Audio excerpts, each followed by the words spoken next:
trouve que les femmes issues de reconversion sont traitées de manière injuste par les entreprises. C'est important quand on peut, donc quand on est dans une position où on peut, de faire combattre cette injustice. C'est à la fois quelque chose de systémique, c'est-à-dire que les entreprises doivent changer, faire des confs, avoir des rôles modèles, etc. Mais c'est aussi les gens qui sont dans une position de pouvoir, aussi petits soient-ils, il faut qu'ils agissent aussi. Bienvenue sur Yeso et IT Women Network. Ici, on donne la parole aux femmes de la tech, on rend visibles les rôles modèles et on parle sans détour de mixité, de leadership et de pouvoir. Chaque semaine, je partage des parcours, des chiffres et des prises de position pour inspirer, comprendre et surtout accélérer la mixité dans la tech. Hello, la joyeuse bande Yeso. Aujourd'hui, je suis hyper ravie. D'habitude, je vous dis tout le temps, je suis trop contente, j'ai une copine, nanana. Eh bien, je vous annonce, ça ne va pas changer parce que là encore, je suis trop contente, j'ai ma copine Léa avec moi et on va échanger sur plein de choses. On va essayer d'en savoir plus sur la fameuse Léa lyonnaise, d'accord, qui est dans toutes les confs. Et aussi, on va parler un peu de son expérience, de ses choix techniques, technologiques, qu'est-ce qu'elle aime bien faire, voilà. Ça va, Léa? Ça va super. Et toi? Ouais, moi aussi, je suis trop ravie de t'avoir. Est-ce que tu peux te présenter et nous parler un peu de toi? Oui. Ouais, déjà oui. Oui. J'ai son oui, d'accord. Je consens. Eh bien, je m'appelle Léa, je vis à Lyon depuis 6 ans maintenant. Je suis développeuse, principalement back. Je fais du dev web et je travaille dans une entreprise qui s'appelle Chaude de Lyon. Et du coup, c'est une entreprise, c'est une ESN, donc je suis chez un client. D'accord, très bien. Et il y a autre chose aussi, c'est une conférencière aguerrie qu'on voit partout, d'accord? On va revenir certainement sur tout ça. Et donc, du coup, tu disais, tu travailles pour Shodo, tu es chez un client. C'est quoi les types de clients que tu fais? C'est énergie, c'est quoi comme industrie? C'est plutôt des grands groupes, c'est quoi en fait? Est-ce que tu peux nous en parler? En ce moment, je suis en mission dans une scale-up dans le domaine de l'énergie. Mais les clients, habituellement, c'est surtout des grands groupes dans l'énergie, la santé, le domaine bancaire, les assurances. Soutenir les actions de Yeso, c'est aussi liker et s'abonner sur cette chaîne dès maintenant. Et du coup, tu es sur quoi comme stack technique actuellement? Actuellement, je fais du Kotlin. C'est une stack Java Kotlin avec les deux coexistent et un peu de front en Angular. Et je suis dans une équipe data, donc je fais surtout beaucoup d'intégration AWS, donc du cloud, donc du Terraform, et des fois des petites lambdas dans n'importe quel langage, du Python, du TS. Tu fais des scripts et tout ça. C'est ça. Ok. Et tu es dans ce groupe-là, dans ce client-là depuis longtemps. L'intégration a été facile. J'y suis depuis janvier dernier, donc ça va faire 1 an. Et oui, tout s'est bien passé. C'est une stack plus complexe que celle sur lesquelles j'avais bossé précédemment. Et donc, du coup, ça a été beaucoup d'informations. Mais bon, c'est toujours... moi, c'est ce que je préfère. C'est apprendre beaucoup de choses quand je commence quelque chose de nouveau. Et là, j'ai vraiment appris plein de trucs en 1 an. Donc, c'est connaissant, cool. Tu t'éclates parce que tu n'aimes pas t'ennuyer. Ok. Et donc, du coup, vous avez des équipes qui sont réparties, les devs à part, les devs back à part, les fonds à part, où tout le monde doit on est un peu mettre la même... Alors, ils ne disent pas le mot comme ça, mais on est en feature team, c'est-à-dire que chaque équipe a un périmètre fonctionnel. Et doit s'occuper de back, front, base de données pour son périmètre. L'équipe data du coup, on a un périmètre plus orienté back puisqu'on fournit des données aux autres équipes. Ouais. Mais bon, on a un petit peu de front. Si, et il y a aussi des équipes, si on parle de l'organisation, il y a aussi des équipes qui sont plus transverses. Par exemple, il y a une équipe qui fait les DevOps. D'accord. Pour l'infra, pour le support, voilà. Ouais, ok. Et l'équipe est un peu mixte ou tu es là, seul perdu ou comment ça se passe? Il y a eu des efforts qui sont faits. Quand je suis arrivée, on était 3 ou 4 femmes sur une soixantaine de personnes. Mais ils ont beaucoup recruté cette année, donc maintenant la proportion est beaucoup plus grande. D'accord. 3 sur 60, ouais, mais s'il y a l'effort est engagé, c'est déjà très bien. Je pense que maintenant, c'est peut-être une vingtaine sur 100, donc c'est quand même un gros effort. C'est une grosse poussée quand même, ouais. Oui. D'accord. Bah, félicitations à eux. Je ne sais pas s'ils nous regardent, mais félicitations en tout cas. Ok. Et donc, du coup, là, tout à l'heure, je parlais de conférences, que tu fais des conférences et tout ça. Comment tu es arrivée dans ce monde-là, en fait? J'oublie toujours de dire que je fais des conférences. Ouais, mais moi, j'ai complété, d'accord. Parce que c'est une fierté. À chaque fois que je reçois des invités, ils oublient parfois de mentionner un petit truc, d'accord? Sauf que moi, c'est hyper important de le mentionner parce que c'est quand même rare, d'accord? Et ouais, donc du coup, ma question, c'était comment tu es arrivée, comment ça a commencé en fait? Il y a 2 ans, je crois que c'était il y a 2 ans, suite à une expérience un peu bof, j'avais envie de témoigner, de m'exprimer sur mon entrée dans l'informatique. Et je suis tombée sur le tremplin de Mixit de Craft Records, qui est donc une association qui fait de l'accompagnement à la prise de parole en public sur des sujets autour du craftsmanship. Coucou Julien Topsy. Coucou Julien. On peut le nommer, ouais, ok. Et j'ai postulé avec un sujet sur mon retour d'expérience de ma reconversion, dont on va parler. Mais oui, coup, ouais, ça va arriver là. Okay. Parce que je suis arrivée dans l'informatique par une reconversion. Et donc, j'ai été prise et c'est comme ça que j'ai fait ma première conférence qui s'appelait « Comment les reconvertis peuvent inspirer et enrichir vos équipes ». J'ai bien aimé. Oui, je connais aussi la conf parce que je l'ai entendue, ok. J'ai bien aimé et ensuite j'ai eu d'autres opportunités de parler en public et donc j'en ai écrit 2 ou 3 autres. Une qui s'appelle Les gens ne savent pas ce qu'ils font la plupart du temps. Pour relativiser, c'est des sujets qui sont importants pour moi. Pour relativiser. C'est des sujets qui sont importants, mais parfois les gens, en lisant le truc, ils vont dire ok, on va se faire crier dessus peut-être. Un peu, mais bon, je propose aussi des solutions. Et une plus récemment avec mon ami Mathieu sur la charge mentale dans le développement. La charge cognitive notamment. Que j'ai vu aussi. Que tu as vu aussi. Ouais. Et je travaille sur un autre truc en ce moment, sur les développeurs legacy. Yes. Et j'attends notre binôme aussi. J'attends notre binôme, mais j'attendrai après l'interview. Là, je vais harceler Léa jusqu'à ce qu'on fasse un truc à deux.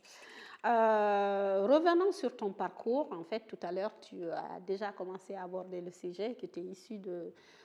tu es arrivé en informatique via une reconversion. Est-ce que tu peux me parler de ton parcours, mais depuis le début, comment déjà l'informatique et pourquoi pas avant, tout ça. Alors bon, je dis reconversion parce qu'avant d'être développeuse, j'étais pas développeuse, mais c'est un peu triché parce que j'ai fait toutes les études, j'ai fait une école d'ingénieur, donc bac S, prépa, école d'ingénieur. Ici de scientifique déjà, de parcours scientifique. Suite à ça, j'ai pas fait ça, j'ai pris une autre direction. Pendant 1 ou 2 ans, j'ai fait des petits jobs. J'étais vendeuse de popcorn dans un cinéma. Je faisais beaucoup de randonnées. C'était très cool. Au bout de 2 ans, il faut travailler pour vivre. Je suis devenue prof de maths. Et puis je ressentais le besoin c'est quelque chose qui a toujours été présent, et même maintenant, de transmettre. C'est-à-dire que j'aime beaucoup les maths. Et prof, j'ai toujours donné des cours particuliers, plus depuis, mais jusque-là, j'avais toujours donné des cours particuliers. J'aimais vraiment beaucoup expliquer ce que moi je trouvais chouette dans les maths. Et donc je me suis dit, prof.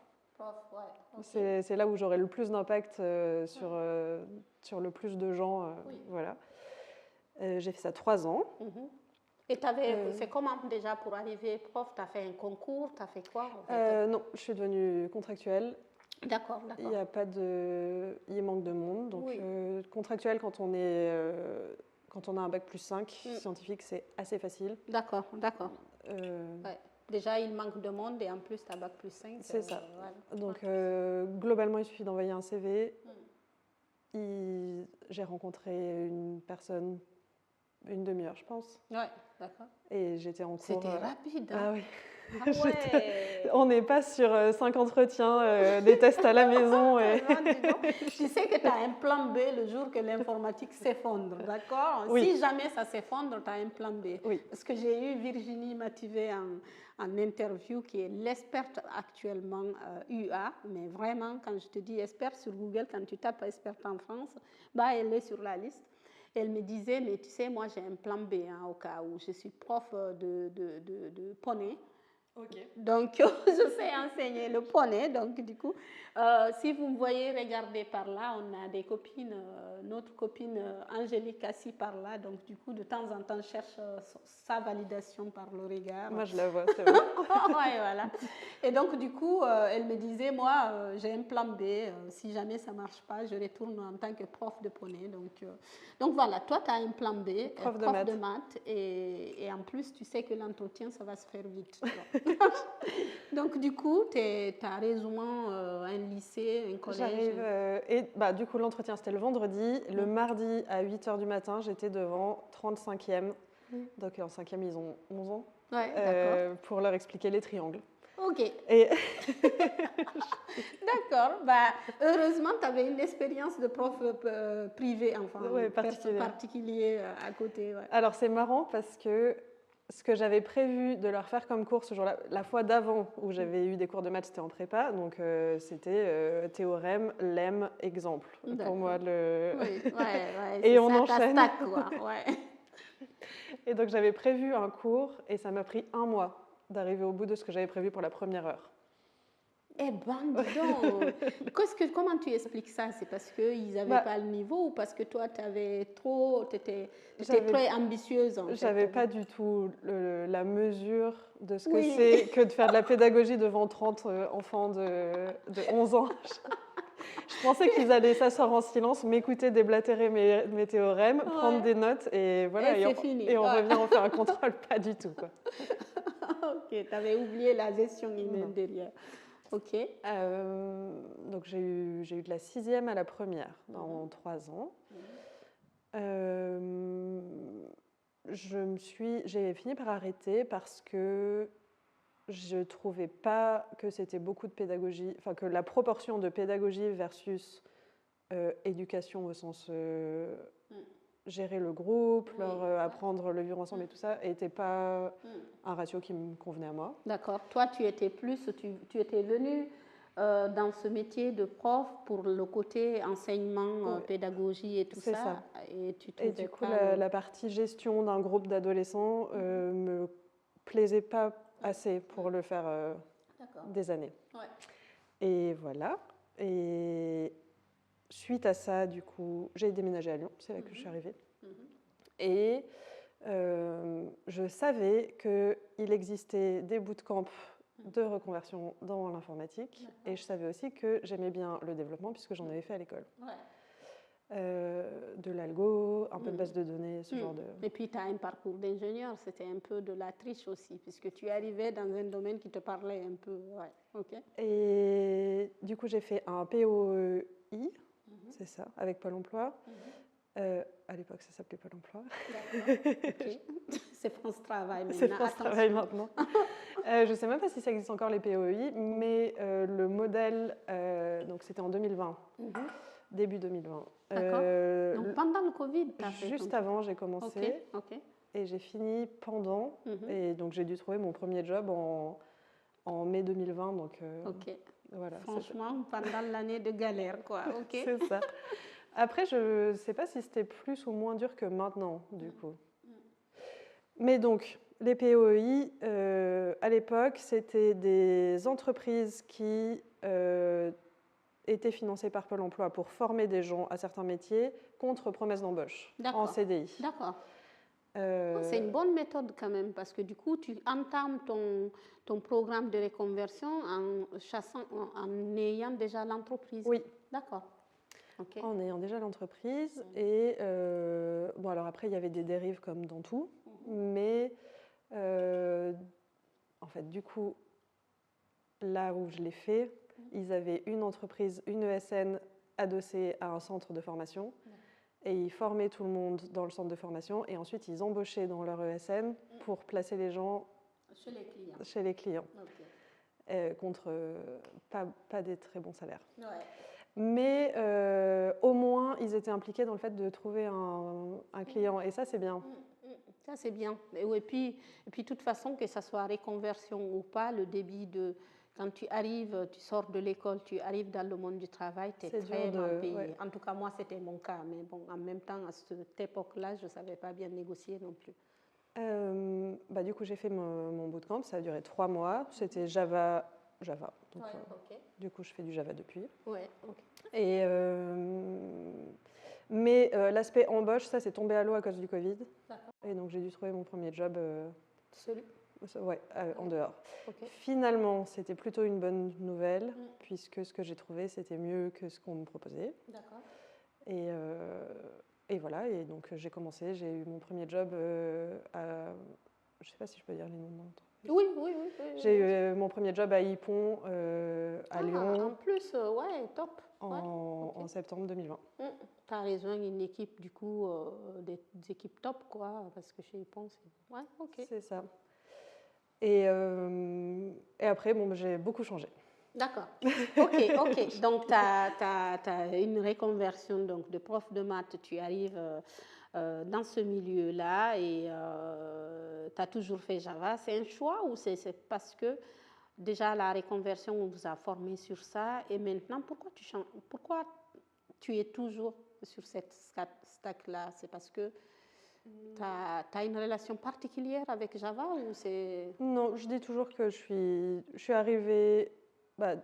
le fait que le bootcamp soit en Java, c'est du pur hasard. Ça existait, j'ai fait ça, j'ai été prise, voilà. Et depuis, c'est plus facile de trouver dans quelque chose que je sais déjà faire. Oui, même si ces derniers temps, j'aimerais bien élargir un peu, faire un peu d'autres choses. C'est pour ça que je suis assez contente dans ma mission actuelle d'avoir... Autre chose, tu as du Docker, tu as plein de choses. Et, mais en même temps, ça ne me dérange pas. J'aime bien Java, j'aime bien Kotlin en ce moment, je trouve ça très cool. D'accord. Mais je suis sûre que ce serait pareil dans d'autres langages. Ouais. Tu fais partie de la team amoureuse de l'algorithmie, mais pas forcément d'un langage proprement. En tout cas, moi, c'est mon cas. Ok, on a parlé de tout ça et jusqu'à présent, on n'a pas parlé de dans quelle entreprise tu travailles réellement. Tu l'as annoncé au début. Et pourquoi Shodo du coup? Pourquoi tu as raison Shodo? Et quand est-ce que ça a commencé ton aventure avec eux? Et pourquoi? Shodo, je les ai rencontrés.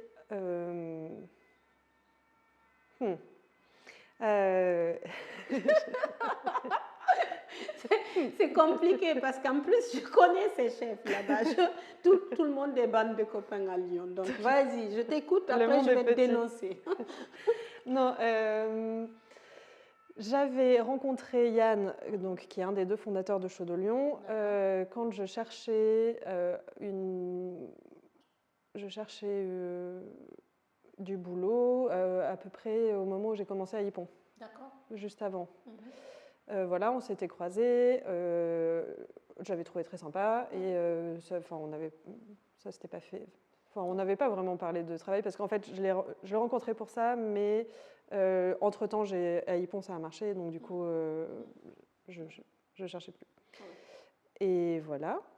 Et l'an dernier, on est en 2024, en 2023, au printemps 2023, j'ai vu passer sur LinkedIn qui est fondé Chaud de Lyon. Oui. Et par ailleurs, j'avais rencontré Julien Topsu pour le tremplin l'hiver juste avant. Oui. Tu savais qu'il était dans le groupe déjà. Qu'il était à Chaudot, qu'il faisait du craft et qu'il était. Julien, en plus, il est vraiment très intéressant. Ah non, mais c'est le mec qu'on conseille à tout le monde, on recommande à tout le monde. Ouais. Okay. Et il a je ne sais pas si la proprioception de l'esprit, c'est-à-dire que quand il parle avec toi, il sait toujours où il en est. Et tu sais, et, je sais pas, je trouve ça reposant de parler avec des gens comme ça. Il n'y a pas que lui, mais j'aime bien parler avec les gens qui font ça et qui peuvent toujours te dire « Ah oui, mais attends, il y a ça et tout ça. » Donc j'ai rencontré Julien pour le tremplin. Ensuite, j'ai vu passer que Chaudot Lyon se montait avec Yann, que j'avais déjà croisé une fois. Et moi, j'étais dans une start-up qui bossait dans le domaine de la génération de langage naturel. Et la partie IA me plaisait moins. Moins que ce que j'avais pensé. C'est que le dev back ou logiciel en tout cas. C'est ça. Et du coup, je me suis dit, peut-être qu'il est temps. Je les ai rencontrés, on a beaucoup parlé, et j'étais pas très sûre de vouloir retourner en ESN, mais dans les conditions Chaudot, donc qui sont la transparence et la communication, je me suis dit, ok, c'est l'aventure. Et en plus, Chaudot Lyon, c'est quelque chose qui s'est lancé. À partir du début, en fait, parce que ça s'est lancé à ce moment-là. On s'est lancé. Les 2 premiers employés, ils n'aiment pas dire employés, mais les 2 premiers subordonnés, c'était Jérémy et moi. Collaborateurs, je ne sais même pas, tu sais. Ils disent collègues. Mais... Oui, voilà. Bon. Mais sur le papier, ça reste quand même des employés. Sur le papier, c'est ça. On vous tient, les gars, on vous tient. Même si vous changez le mot, on sait que ça reste quand même employé. Donc les 2 premiers, c'était Jérémy et mon collègue Jérémy Sauran et moi. Et donc on est arrivé le 2 janvier dernier. Et participer au démarrage de quelque chose, ça me plaisait bien comme idée. Et d'ailleurs, c'est très cool puisque tout est à faire. Donc quand on est dans les tout premiers comme ça, on a notre mot à dire sur plein de choses. On ne me le demande pas toujours, mais je le donne, mon avis. Mais Dieu sait qu'elle le donne. Elle dit qu'on ne lui demande pas souvent, mais je pense qu'elle s'est imposée dans le truc et ils sont obligés de demander l'avis de Léa. Le nombre de fois où je discute avec Yann, il dit vois avec Léa, discutez-en et vous verrez. Ok, et donc du coup, au sein de Chaudot, on sait que les sociétés de services, souvent, moi j'en ai fait plein, mais je t'avoue que j'étais souvent chez le client et je ne leur parlais jamais en fait. C'est-à-dire on se voyait quand la mission est terminée pour trouver une autre mission et une fois aussi j'avais eu le malheur d'être en intercontrat, je pense, c'est plus 2 mois, où j'étais du coup en agence où on te fait faire plein de trucs qui servent à rien, mais juste pour t'occuper et puis voilà, ça s'arrête à ça. Vous, ça fonctionne comment? Parce que je partage les bureaux avec Chaudot et je te vois souvent. Et pourquoi tu es tant impliqué au sein de l'entreprise et qu'est-ce que vous faites qui est différent des autres OSN? Alors, tu me vois pour plusieurs raisons. Ok, vas-y. Déjà, Chaudot prévoit 5 jours par an, donc on fait une demi-journée par mois, sauf l'été, où on se retrouve tous pour parler de ce qu'on veut, donc beaucoup de sujets techniques, mais pas que. On discute de nos pratiques, on discute... voilà. Donc il y a ça c'est une fois par mois, avec toute la bande. Ça, c'est assez cool, ça permet de discuter. En plus, il y a vraiment plein de gens hyper intéressants à Chaudot, donc ça, c'est cool de les voir, de discuter avec eux. Mais je passe aussi du temps dans les locaux quand ils me permettent aussi de me déstaffer, donc de ne pas aller chez mon client pour écrire les confs. Donc ça, je le fais, je vais dans les locaux en général. Donc tu veux dire que, je reviens sur ça quand même, parce qu'aujourd'hui tu es développeuse, tu es aussi conférencière à côté, et ce n'est pas souvent le cas dans certaines entreprises de te donner du temps, que ton temps d'écriture de tes confs, de réflexion, d'amélioration pour postuler, tout ça, c'est dans ton temps de travail. C'est-à-dire, il te paye une journée où tu viens... Oui. Ouais, bah alors, il y a quelques conditions, mais oui, il y a du temps prévu. Les conditions, c'est principalement que ce soit aligné avec leur ligne éditoriale, donc il suffit de proposer le sujet et ils disent s'ils sont d'accord, c'est ce qu'ils veulent faire ou pas. C'est un peu normal et logique. Si c'est une boîte tech, tu ne vas pas venir proposer une sous-croûte et voilà, et c'est un peu logique. Okay. Et donc voilà, ça je vais aussi dans les locaux en général, surtout si je le fais quand je fais des sujets en binôme avec un de mes collègues, ce qui arrive. Et des fois, j'y vais juste pour les voir, mais je suis en télétravail pour mon client. D'accord. Et je te vois aussi, ils m'en ont parlé et je pense que je l'ai deviné aussi, tu participes au recrutement aussi quand il y a des nouvelles personnes qui arrivent, un peu la motivation, un peu le test technique, un peu tout ça. Tu as quand même ton mot à dire là-dessus aussi, même si tu ne l'as pas dit. Ça se passe, ça aussi, c'est souvent ou c'est ponctuel quand ils ont besoin? Comment ça se passe? Le recrutement, donc c'est Yann dont on a déjà parlé qui discute avec tout un tas de gens. Je ne sais pas comment il fait ça parce que il en a plein, c'est dans sa to-do. Mais quand ça match, il y a la partie test technique et donc ça c'est Ludo, le deuxième fondateur. Et en général, il amène un des devs avec lui. Et donc c'est une session il y a de discussion et pair programming. D'accord. Et donc il n'y a pas que moi, mais je suis dans la rotation des gens qui l'amènent. Voilà. Je vois aussi Jérémy parfois. Donc du coup, tout à l'heure, on parlait, justement, tu abordais Julien Topsu. Je sais que toi et moi, on le connaît bien, mais aussi tu es engagé au sein de son asso. Est-ce que tu peux nous en parler un peu? Oui.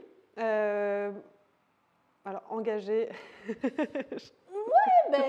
Utilisatrice. Non, mais donc Craft Record, c'est une association qui fait de l'aide à la prise de parole en public et dans les confs techniques. Donc, j'ai été bénéficiaire d'un de ces tremplins quand j'ai commencé. Et depuis, donc là, c'est la deuxième année cette année où je coach pour le même tremplin. Donc, j'aide des gens. L'an dernier, j'ai accompagné Stella qui parlait de mentorat, donc c'était super. Et cette année, on ne sait pas encore, c'est en cours. Avec toi d'ailleurs. Ouais, je suis dans l'équipe, on est coach toutes les deux. Et revenons sur Stella qui a gagné d'ailleurs. C'était pas elle qui a gagné. Elle n'a pas gagné, mais elle a répondu à des CFP ensuite avec. Parce que je l'ai vue en conf. Oui. Ok. Et elle a été prise en conf. D'accord. Bah, ça a abouti en fait. Oui. Du coup, le talk était fait. Elle a répondu à d'autres CFP que celui de Mixit. Et elle a été prise à l'Agile Tour Rennes, je pense, et à Who Runs the Tech. Ok. Bah, parfait. Et probablement d'autres, mais je ne suis pas au courant. Tu as laissé l'oiseau voler maintenant, ça vole de ses propres ailes. Ok. Et tu as d'autres associations que tu as engagées? Depuis un an environ, ce n'est pas une association, c'est une communauté, mais avec d'autres femmes dans la tech à Lyon, on a créé un groupe, une communauté qui s'appelle Sorority, ça s'écrit Sorority, mais moi j'aime bien dire Sorority, qui est principalement un espace de discussion et on se retrouve une fois par mois pour juste discuter et partager nos expériences. Ça nous sert aussi à se coordonner pour quand on participe au meet-up pas se retrouver la seule femme de l'audience. Ça permet d'avoir des copines et dire « Ah, bah, je voudrais aller à ce meet-up, est-ce qu'il y a d'autres gens ?» etc. Oui, oui. Donc, c'est plus un espace de parole et de plus social, on va dire. Oui, oui. Que les autres associations où je suis. Et je fais du mentorat pour Yiso. Déjà, attention, c'est une rôle modèle de Yiso, elle ne l'a pas dit, c'est une rôle modèle de Yiso, mais aussi mentor chez Yiso, ouais. J'en ai fait il y a quelques années pour Social Builder, qui organise des bootcamps de reconversion réservés aux femmes. Et donc j'avais beaucoup aimé parce que du coup, ils apparient un ou une mentor avec une trainee et tout au long de la formation. Et donc ça permet vraiment d'aider les femmes qui sont dans ces processus-là à se projeter, à voir à quoi ressemblent les métiers, de suivre. Enfin, en tous les cas, c'est ce que j'avais fait. J'avais adoré, mais c'était beaucoup d'engagement parce que c'était tout au long le même mentor. Et voilà. Mais du coup, j'ai continué de le faire avec des filles de cette promotion-là. Certaines se sont insérées, d'autres non. Et donc, du coup, je fais encore ça sur mon temps perso, d'accompagner des filles, des femmes qui étaient là. Tu adores ça, ça rejoint un peu ton parcours d'enseignement là et tout. Tu aimes bien partager quand même. J'aime bien. Et puis, je trouve que les femmes issues de reconversion sont traitées de manière injuste par les entreprises. Et je trouve que c'est important, quand on peut, donc quand on est dans une position où on peut, de faire et d'aider, combattre cette injustice. C'est à la fois quelque chose de systémique, c'est-à-dire que les entreprises doivent changer, faire des confs, avoir des rôles modèles, etc. Mais c'est aussi les gens qui sont dans une position de pouvoir, aussi petits soient-ils, il faut qu'ils agissent aussi. Ouais, c'est pas que à aux leur entreprises échelle. Côté systémique. Et du coup, moi, mon échelle, c'est expliquer à des femmes issues de reconversion comment elles peuvent s'insérer, essayer de mettre toutes les chances de leur côté quand elles vont en entretien, forcer les gens de mon réseau à les aider. Et puis d'envoyer des filles de son réseau Sorority aux conférences, les conférences organisées. Je sais qu'il y a une des conférences Yiso où moitié de la bande dans le public, c'était « Alors, vous avez connu IT Woman Talk comment ?» C'est Léa qui nous a dit de venir. Ok, connaissant Léa, elle vous a carrément imposé le truc, tu vois. Peut-être. Non, mais j'impose pas de ce sens. Mais par exemple, Yann, dont on parle depuis tout à l'heure, le cofondateur de Chaude Lyon, de temps en temps, je lui dis j'ai cette personne-là, elle a besoin de coaching pour ses entretiens RH. Est-ce que tu peux faire du temps, s'il te plaît? mais connaissant ta façon de parler, ta tonalité, il y a s'il te plaît à la fin, mais généralement, on n'a pas le choix de refuser, tu vois. Ok. Non, c'est pas vrai, je dis ça, mais il est toujours hyper content de le faire. Enfin, je vraiment, sais, je rigole, je te connais. On a le même langage quand même, parfois trop direct. Ok. Et donc voilà. Qui j'ai oublié. Et du coup, Compositech aussi, Compositech, je t'ai vu dessus. Récemment, c'est une association qui, elle, est plutôt... donc, Sorority, c'est seulement Lyon. C'est un réseau de femmes lyonnaises. Pour parler de réseautage, mais assez social. Donc, Yiso, Yiso, c'est tout un panel de la maternelle au monde du travail, plus du mentorat. Compositech, c'est aussi une association, je ne voudrais pas mal le dire, qui vise à réduire les inégalités dans le monde de la tech. Qui elle est dématérialisée, en ligne. Et moi, j'y ai trouvé un espace de parole sociale aussi qui me plaît bien, parce que je trouve ça sympa de parler avec des militants militantes pour l'inclusivité, dans des espaces safe. Et d'ailleurs, ça sort quand, ça ? Ça sort dans longtemps. Ok. Donc. Ouais, mais tu peux y aller. Hein. Ouais. Et en plus, Compositech, du coup, c'est toujours les mêmes bandes. On connaît aussi les personnes derrière. C'est Magali aussi c'est qui Magali est qui est cofondatrice, que je trouve hyper inspirante, oui.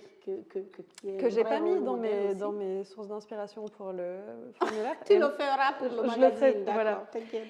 Parce que j'adore ces confs. Je l'ai notamment sur le... On m'avait conseillé, j'ai regardé celle où elle parle de plaidoyer pour les profils atypiques dans la tech ou quelque chose de similaire, où elle parle du Pierre de 30 ans qui est le profil type du développeur, et c'est vraiment la meilleure image pour expliquer la tech au monde extérieur que j'ai trouvé. Donc voilà, je suis un petit peu active là-dessus aussi. Ok, bah, parfait. On parlait tout à l'heure de profils atypiques, de reconversion et tout ça. Si tu avais un conseil à donner, disons d'abord côté entreprise. Les entreprises aujourd'hui, j'en rencontre pas mal, et toutes, sur papier ou en parole, en tout cas, me disent elles aimeraient féminiser leurs équipes.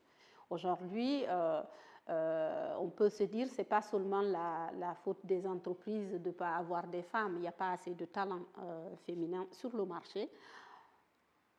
Mais par contre, il y a quand même des choses qu'ils peuvent faire de leur côté. Qu'est-ce que tu conseillerais aux entreprises pour féminiser leurs équipes, s'ils ont de la volonté? Eh bien, je dirais que la féminisation, la réduction des inégalités, ce genre de choses, ça passe par des actions. Et il faut avoir de l'intentionnalité dans ce qu'on fait. C'est-à-dire dire je veux féminiser, c'est pas suffisant. et ils le disent tous, mais franchement, c'est pas suffisant. Et ensuite, il faut le faire. Et le faire, ça veut dire, à profil égal, choisir une femme parce que c'est une femme. Et moi, j'ai pas de problème avec ça. Ou des choses, alors peut-être plus controversées, mais par exemple, si on voit une femme et qu'elle est qualifiée pour le poste, bah, la prendre, même s'il y a un candidat, et même meilleur en fait. Moi, ça ne me dérange pas ça, c'est-à-dire que l'important, c'est pas d'évaluer par rapport aux autres, c'est d'évaluer par rapport au poste. Et donc, si elle est qualifiée pour le poste, et ben, si on veut recruter plus féminin, il faut recruter des femmes. Il y a un côté... Et là, tu abordes un sujet que j'adore. Je n'ai jamais encore échangé sur les interviews.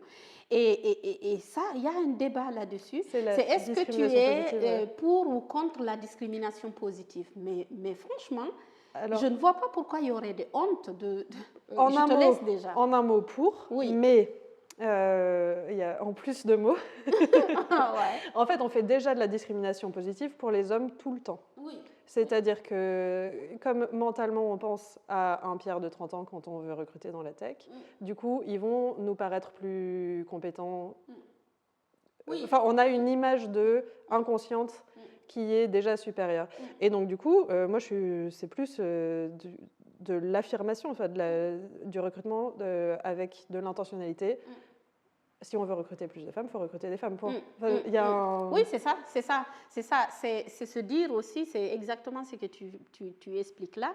Si on dit Léa, tant d'années d'expérience, Tartampion à côté, tant d'années d'expérience, et que lui, il est plus qualifié que Léa, en ayant des billets déjà, on sait qu'on a tous des billets, des préjugés. C'est que ça veut dire, s'il n'y avait pas ces billets, ces préjugés, Léa est plus, en fait.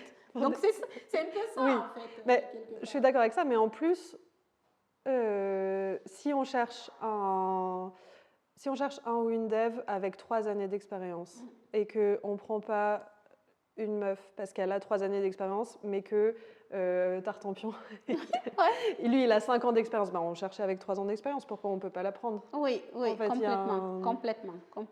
Ouais. Il n'y a pas de... Oui, et c'est pour ça qu'il y a un sujet aussi sur les quotas, par exemple. Je ne sais plus qui m'a interpellée, qui me disait « Oulé, tu ne parles jamais de quotas ou machin ». J'ai dit attendre 50% de femmes dans la tech d'aujourd'hui, c'est-à-dire où on sait qu'il n'y a pas assez de femmes sur le marché, on sait qu'il n'y a pas... les expérimentés partent au bout de 35 ans et tout ça. C'est compliqué, c'est limite faux débat en fait.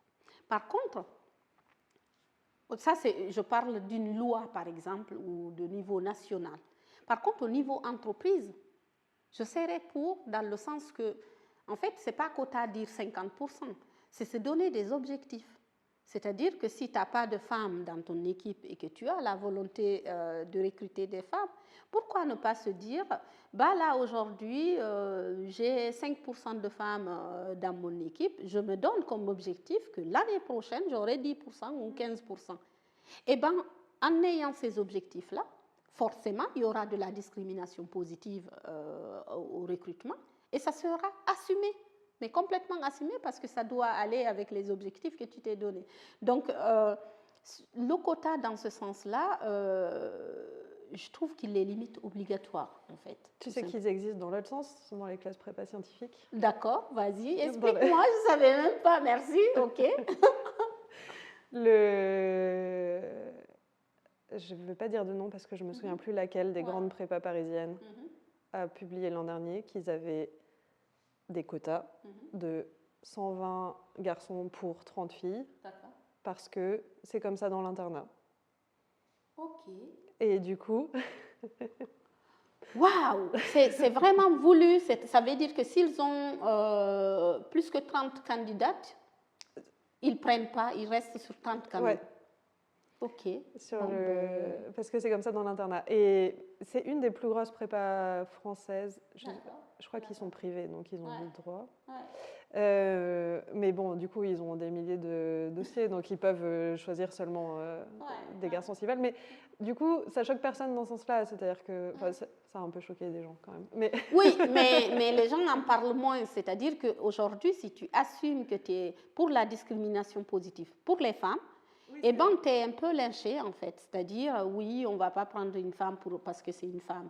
Si, en fait. Si, oui. Ouais, complètement. Si. Non, mais on ne va pas...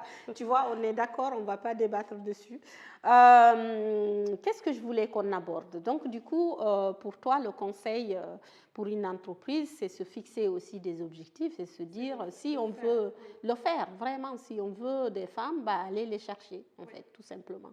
Et est-ce que tu as un avis sur les profils reconvertis du coup, côté entreprise, le regard, je sais qu'aujourd'hui les entreprises sont quand même un peu dures avec les reconvertis, que ce soit femmes ou hommes hein, d'ailleurs, où les écoles aussi de reconversion n'aident pas, hein, c'est-à-dire qu'ils promettent monde des merveilles, ils font croire aux entreprises et aux reconvertis que en 6 mois, tu as bac plus 5 dans le domaine, il faut peut-être arrêter de mentir sur ça. Mais en tout cas, si tu avais des conseils de regard à demander aux entreprises vis-à-vis de ces profils, ça serait lequel? Du coup, ce que j'ai répondu par écrit, mon conseil pour les reconvertis, c'est préparez-vous pour la bagarre. Parce que c'est un combat constant du début à la fin. C'est-à-dire qu'il faut... déjà, les bootcamps, c'est très dur. C'est très dur, ouais. C'est condensé. C'est très condensé, c'est beaucoup de travail. C'est... moi, à l'époque, alors que je fais partie de celles pour lesquelles c'était le moins éloigné de ma formation initiale, je bossais facilement, enfin, je bossais tous les soirs, je bossais les week-ends. C'était vraiment retour aux études. Alors, ça dure que 3 mois, donc c'est pas... c'est pas interminable, c'est pas interminable, mais c'est 3 mois intenses, ou 6 mois. Donc, déjà, le bootcamp, c'est très dur. Ensuite, il va falloir se battre pour faire reconnaître votre statut par tout le monde. Faut pas laisser les gens dire, mettre dans une case, dire « Ah, mais tu as un petit niveau » et tout ça. Il faut vraiment se battre tout le temps, constamment contre tout. Il faut faire beaucoup de réseaux. Il faut se faire sponsorer. C'est comme ça que ça marche. Parce que le profil papier, il suffit pas. Oui, il suffit pas. Et ensuite, une fois qu'on y est, et ça, c'est j'ai vu ça plus récemment en voyant un peu ce qui s'était passé autour de moi dans les gens qui avaient fait la même, c'est qu'une fois qu'on y est, il ne faut pas se laisser mettre au placard, parce que ça va hyper vite les 2 premières années. Et du coup, moi, c'est notamment pour ça que j'ai changé d'entreprise 3 fois. Mais il faut être toujours attentive et exigeante sur le fait de continuer à progresser pendant les 2 premières années enfin au moins les 2 premières années, parce que assez rapidement, si on n'apprend pas assez vite ou si on n'est pas exactement pile au bon poste, les gens vont juste nous mettre de côté et c'est fini. Et comme la formation elle n'est pas suffisante en elle-même, il faut arriver à aller chercher cette information supplémentaire. Et donc du coup, les 2-3 premières années, il faut vraiment rester sur le qui-vive de où j'en suis. Est-ce que je progresse au rythme où je voudrais? Est-ce que ça, ce que je fais en ce moment, c'est valorisable pour le reste de ma carrière? Il faut vraiment avoir de nouveau de l'intentionnalité dans les premiers mois, années de la carrière pour continuer à progresser. Ok. Non, mais et puis c'est très cohérent. Au final, même en dehors de la reconversion, c'est ça aussi, les premières années, il faut faire ses preuves, il faut continuer encore à faire de la veille, à avancer, à chercher aussi des tâches qui te font monter en compétences, pas seulement des petites tâches confortables à côté. Et j'imagine, reconvertir, c'est 2 fois plus. Merci pour ce conseil. Maintenant, disons, toi, tu es un profil qui est issu de la reconversion. Aujourd'hui, tu es expérimenté, tu as ton job, tout va bien. Mais qu'est-ce que tu n'aimerais pas comme ambiance? Parce que je sais que dans le monde de la tech, que ce soit ambiance, que ce soit stack, technique, que ce soit... Il y a plein de choses parfois qui ne vont pas vraiment. Si tu devais te souhaiter quelque chose pour 2025, parce que là, le tournage, on est en décembre actuellement, décembre 2024, qu'est-ce que tu dirais?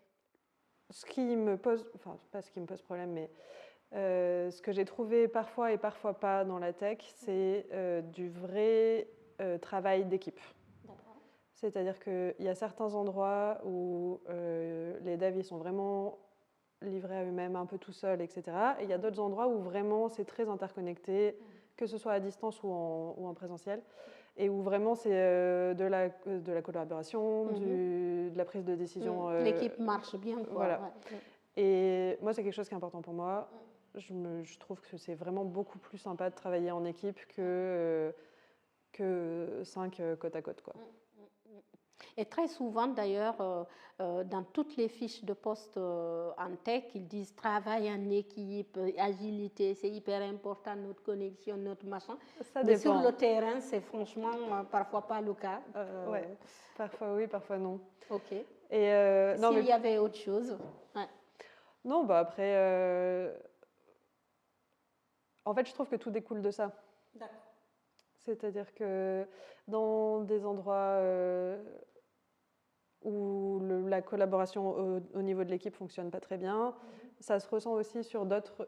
Oui. Même sur la motivation, sur le projet, sur l'engagement, etc. Ouais, sur l'avancement du projet qui peut être stressant aussi. Donc voilà, c'est mon dada. Ok. Et là, je vais quand même revenir sur ça pour détailler un peu plus. Quand tu parles de l'équipe, c'est plus les membres de l'équipe ou bien le management plus haut de l'équipe dont tu parles, ou c'est quoi en fait réellement? Eh bien, vous pouvez aller voir ma conférence.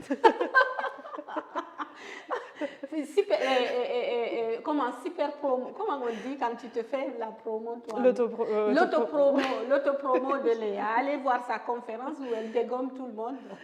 Les gens ne savent pas ce qu'ils font la plupart du temps. Non, mais en fait, je parle de ça, c'est que c'est les deux. C'est-à-dire que une équipe qui fonctionne bien, en fait, c'est très lié à la sécurité psychologique, donc c'est-à-dire au droit à l'erreur, au droit de dire qu'on ne sait pas, et du coup à l'apprentissage ensemble. Ouais.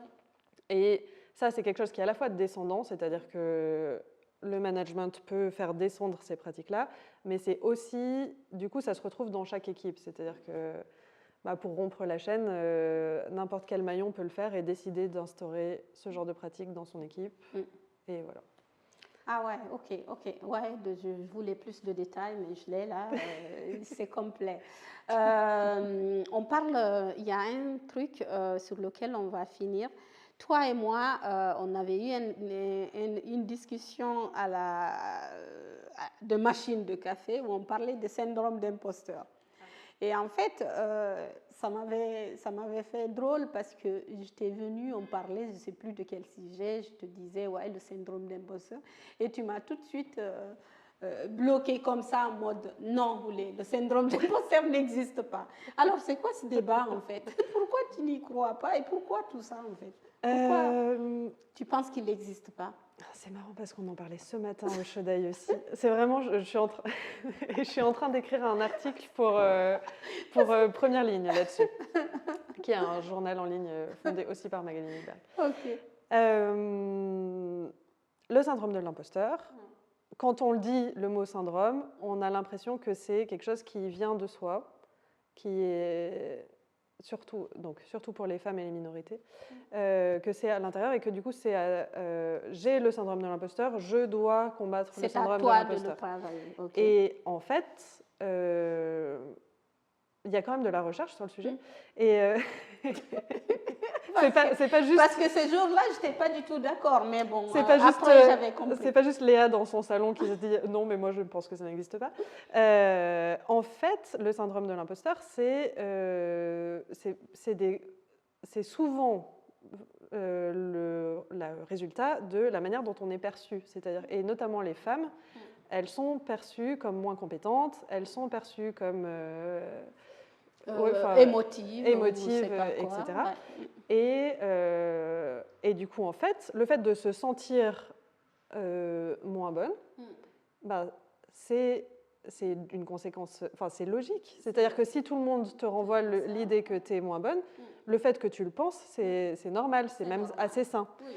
Et en fait, du coup, combattre le syndrome de l'imposteur, c'est prendre conscience de tous ces feedbacks négatifs qu'on a et de les trier, c'est-à-dire se dire, est-ce que c'est un feedback qui est... Oui, est-ce que c'est important, est-ce que ça m'intéresse je pense qu'on finira à 3, hein, d'accord? Parce que Angélique est en train de survalider ce que tu dis. J'ai dit trier et Angélique a dit... Ouais, je dégage le truc. Mais oui, la plupart, en fait, c'est du biais qu'on a soi-même. Enfin, il n'y a pas que les hommes qui ont un biais sexiste. Et de se rendre compte de la part que ce feedback négatif qu'on a sur nous et de l'ignorer. Enfin, moi, je suis d'accord avec ça. Oui, non, mais c'est très bien parce que ça rejoint un peu, j'aime bien dire tout le temps, en fait, j'aime bien mettre mon énergie sur ce qui m'importe, en fait. Quelque part, ce tri, ça se fait comme ça. Est-ce que c'est important son feedback? Est-ce que c'est réel? Est-ce que c'est fondé? Est-ce que c'est constructif? Sinon, c'est la vie. Il y a tout le temps des gens qui vont te dire des trucs. Mais bon, il y a le feedback actif, on va dire, les gens qui te... Mais il y a aussi le passif, c'est-à-dire le fait que tu te fasses couper la parole en réunion. Ça, c'est des trucs qui sont mesurés. J'avais pas pensé comme ça, ouais. Il y a le non. Le fait que si tu parles trop fort, on va te dire que tu es en colère. Tu vois, les petites choses qui sont... Oui. Sont plus graves parfois d'ailleurs, enfin plus destructeurs. C'est ça. C'est pas comment le dire que ce qui était formel directement. Ok. Du coup, moi, je trouve que ça aide de savoir que ça existe et du coup de pouvoir les identifier, c'est-à-dire que...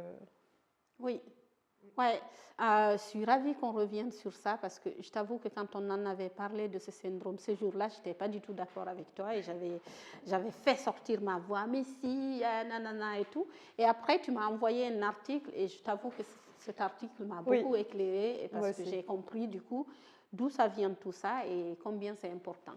Eh bien, je te remercie d'avoir été à ce micro de cet échange. Je suis hyper ravie de tous les sujets qu'on a couverts et je te remercie. Et sinon, il y a Angélique devant là-bas qui dit « Il faut que je vous dise, abonnez-vous à la chaîne, likez, partagez et surtout amenez-nous du monde. » Et je sais qu'on a fait plein d'interviews et jusqu'à présent, je n'avais jamais fait ça. Il a fallu que ma bande de copines quand même vienne là et qui m'impose de le dire. Maintenant, je vais le dire et je vais essayer de ne pas oublier. Donc, abonnez-vous, likez, partagez, faites tout ce que vous pensez utile. Merci. Salut.